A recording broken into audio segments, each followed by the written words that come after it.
प्रकाश आंबेडकर यांची जी वंचित बहुजन विकास आघाडी जी आहे त्यांच्याबरोबर आमच्या 5 ते 7 बैठका झाल्या. 3 बैठकीत आम्ही स्वतः हजर होतो. आम्ही दोन्ही पक्षाने असं ठरवलं होतं की 48 पैकी आवश्यकता पडली तर आपण 10 जागा त्यांना देऊ आणि 38 मध्ये आम्ही आमच्या जागेचं वाटप करू. पण विरोधी पक्षाच्या मताचं विभाजन होता कामा नये ही भूमिका आम्ही आघाडीच्या बाबतीमध्ये आम्ही स्वीकारली. कारण आम्ही 2014चे आकडेवारी घेऊन आम्ही अभ्यास केला. सगळ्या काही प्रमुख लोकांनी एकत्र बसून त्याचं डिटेल सांगत नाही तुम्हाला, पण अभ्यासांती असं लक्षात आलं की 35, 38, 36% मतदान पडून यांची सत्ता केंद्रात आणि राज्यामध्ये आली आणि 60, 62, 63% मतदान विरोधात जाऊन ती माणसं अल्पमतामध्ये राहिली. ही वस्तुस्थिती आहे. म्हणून मताचं विभाजन होऊ नये, किंबहुना त्याचा फायदा त्यांना होऊ नये आणि आपण एकत्र आलं तर आपण 2 पावलं मागे पुढे सरकू आपण, अशा प्रकारचा निर्णय आम्ही घेतला. मग आंबेडकरांनी आम्हाला सांगितलं ठीक आहे आम्ही उद्या सांगतो, परवा सांगतो. परत म्हणाले की मला तुमच्या वरिष्ठ नेत्यांशी बोलायचंय. मग वरिष्ठ नेत्यांशी पण आमच्या हायकमांडशी पण त्यांचं बोलणं झालं. पण नंतर आमच्या लक्षात असं आलं, एक दिवशी एका मिटिंगला सकाळी 11 वाजता आम्ही 4-5 जण मिटिंगला असताना भुजबळ साहेब पण आमच्या बरोबर होते आणि ऑल ऑफ अ सडन त्यांनी सांगितलं की मला आता 22 जागा पाहिजे, 22 जागेच्या खाली मी जागा घेणार नाही. आता वंचित बहुजन विकास आघाडीला 22 जागा मागणी करणं हे किती व्यवहार दृष्टिकोनातून योग्य होतं. मला असं वाटतं की ते ठरवून होतं की काय झालं तरी यांच्यावर आघाडी करायची नाही.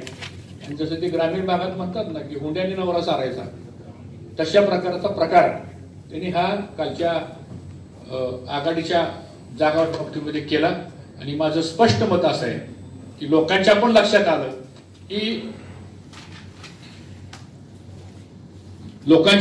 आलं की हे 22 जागा मागतात म्हणल्यानंतर हे काहीतरी वेगळं षडयंत्र आहे आणि कोणाच्या तरी सांगण्यावरून एक पार्ट 2 म्हणून किंवा पार्ट बी म्हणून हा आघाडी काहीतरी काम करते असं चित्र लक्षात आलं. आणि आता हळूहळू महाराष्ट्रातल्या सामान्य माणसांपर्यंत सुद्धा हे गोष्ट पुढे गेलेली आहे. कुठं कुठं कसे कसे उमेदवार उभा करायचे हे ठरवून चाललेला कार्यक्रम आहे. समजा ते सोलापूर मधला उमेदवार असू द्या, औरंगाबाद मधला उमेदवार असू द्या, तो नागपूर मधला उमेदवार असू द्या, तो आमच्या माढा लोकसभेमधला उमेदवार असू द्या. मी तुम्हाला याची उदाहरणं सांगितलं की हे बरोबर ठरवून जी मतं आपल्याला पडणार नाही, जिथं आपल्याला मतदान होण्याच्या संदर्भामधली संभावना कमी आहे तिथं फ्रॅक्शन कसं करता येईल. आणि म्हणून divide and rule he policy यांच्या खांद्यावर बंदूक ठेवून काय माणसं या ठिकाणी करतायत. आणि मला असं वाटतं की हा मेसेज हा सामान्य माणसांच्या पर्यंत स्पष्ट केलेला आहे. काँग्रेस राष्ट्रवादीची एवढी ताकद असताना ही 22 जागा मागणं याचा अर्थ सरळच आहे. आणि अजूनही आम्ही शेवटपर्यंत प्रयत्न करत होतो की अकोल्याला तुमचा उमेदवार असू द्या, आमचं काय म्हणणं नाही, अजून तुम्ही आम्हाला सांगा कुठल्या ठिकाणी तुम्हाला द्यायचे. परंतु नंतर मग त्यांनी तिकडे चर्चा करायची आणि तिकडे मात्र त्यांनी जिल्हावाईज दौरे सुरू केले आणि 10-12 ठिकाणी त्यांनी उमेदवार पण जाहीर करून टाकले.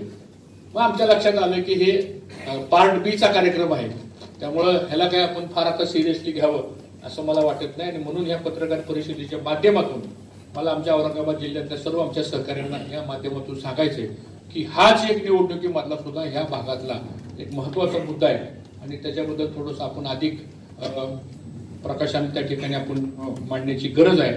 ओबीसीसाठी स्वतंत्र मंत्रालयामध्ये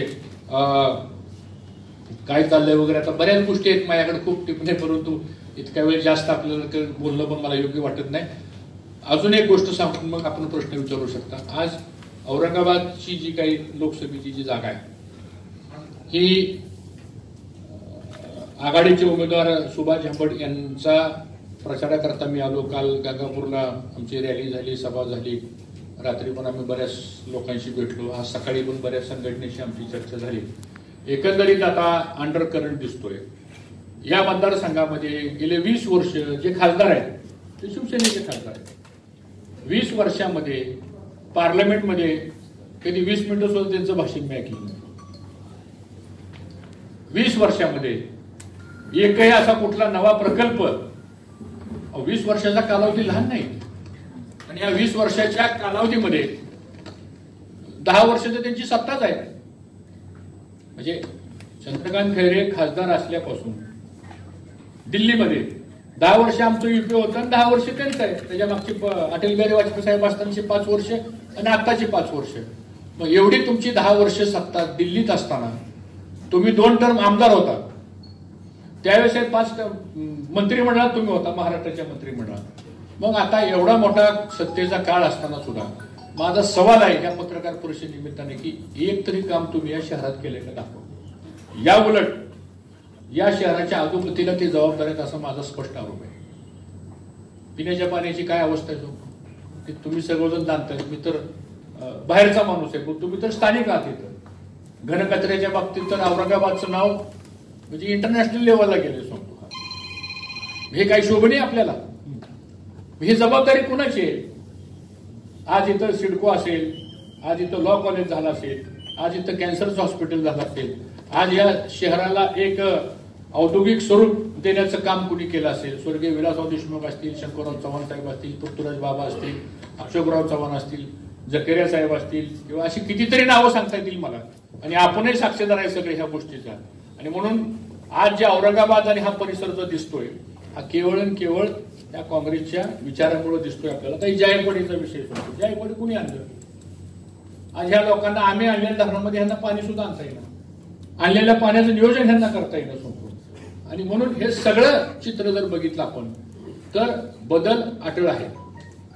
आणि मला विश्वास आहे की या जिल्ह्यातला मतदार अतिशय सुज्ञ आहे आणि कोण कशा पद्धतीने काम करतंय आणि कोण भविष्यामध्ये आपल्याला न्याय देऊ शकणार आहे याचा गांभीर्याने विचार करणार आहे. काँग्रेस पक्षाचा जो जाहीरनामा प्रसिद्ध झाला त्यातली एकच गोष्ट सांगतो. 5 कोटी लोकांच्या कुटुंबाला वर्षाला 72,000 रुपये देण्याची जी घोषणा आमचे नेते राहुल गांधींनी जी केलेली आहे.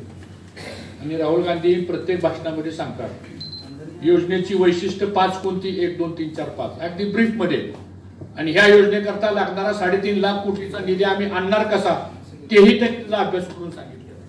लोकांच्या मध्ये मात्र एक उत्सुकता आहे की नरेंद्र मोदी फक्त आश्वासन देतात, पाळत नाहीत. राहुल गांधी दिलेला शब्द पाळतात. हे एक नाही 5 राज्यामध्ये आपल्याला अनुभव आला. मग तो मध्य प्रदेश असेल, राजस्थान असेल, छत्तीसगड असेल, पंजाब असेल, कर्नाटक असेल वगैरे. ही परिस्थिती आता महाराष्ट्रामध्ये लोकांच्या मनात निर्माण झालेली आहे.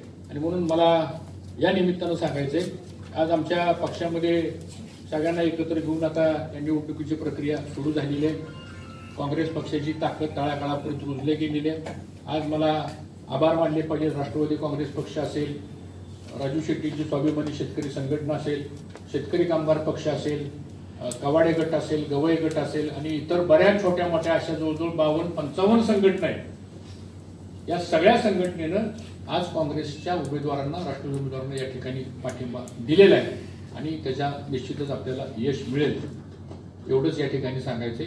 आणि जर काय असेल रोज नई खबरों को देखने के लिए हमारे औरंगाबाद समाचार चैनल को सब्सक्राइब कीजिए और नोटिफिकेशन पाने के लिए हमारे बेल आइकन को दबाइए ताकि हर खबर की नोटिफिकेशन आपको मिलती रहे.